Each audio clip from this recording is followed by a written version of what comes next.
As a new representative here, I did not envision my first speech on the House floor to be this here tonight, but rather a tribute to our first responders and frontline workers who have been a shining light in an otherwise tough year for us all.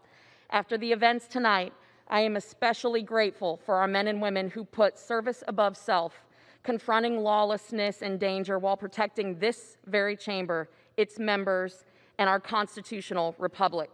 As a member of the People's House and the wife of a first responder, thank you to our law enforcement here today.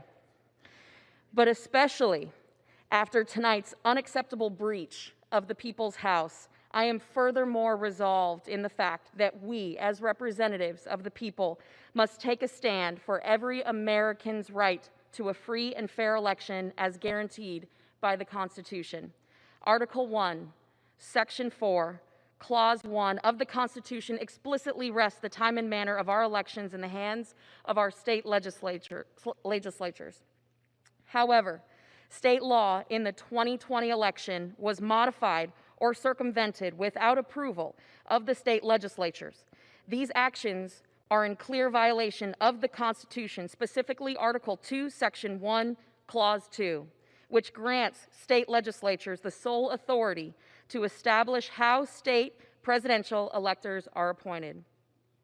These changes, along with other election irregularities throughout the 2020 election, require me, as a member of this body, to object to the certification of these electoral votes, just as my colleagues across the aisle have objected to every Republican presidential election over the last 20 years. Tonight, as we undertake the very serious responsibility of debating these states' electoral certifications, I want to urge my colleagues to listen earnestly and with an open mind, remembering that just 3 days ago, we swore an oath to the United States Constitution, not a political party.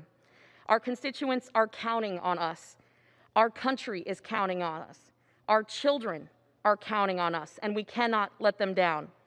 In December, 25 of my freshman colleagues and I sent you, Madam Speaker, a letter imploring you to investigate these election irregularities. And to date, we have not received a response. That brings us to today.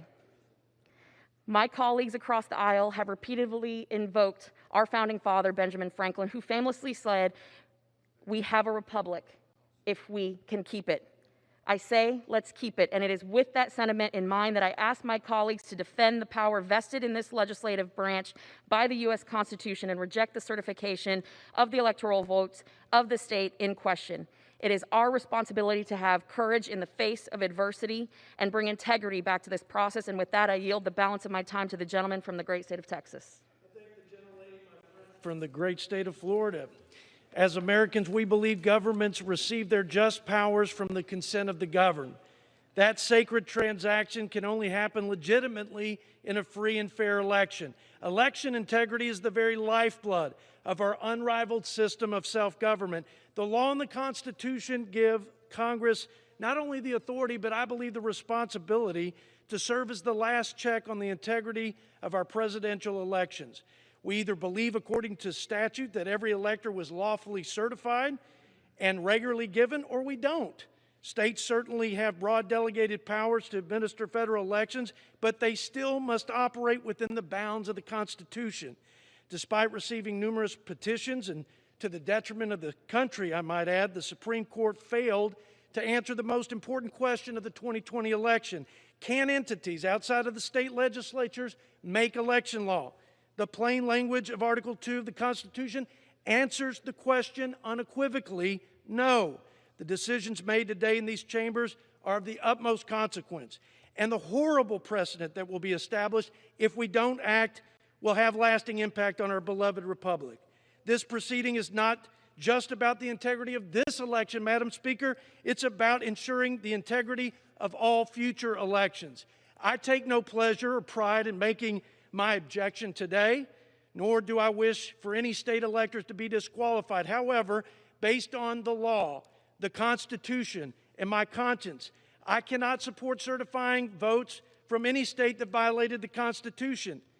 This decision is not about loyalty to a president, Madam Speaker. It's about my fidelity to the Constitution and the oath that I swore. I yield back.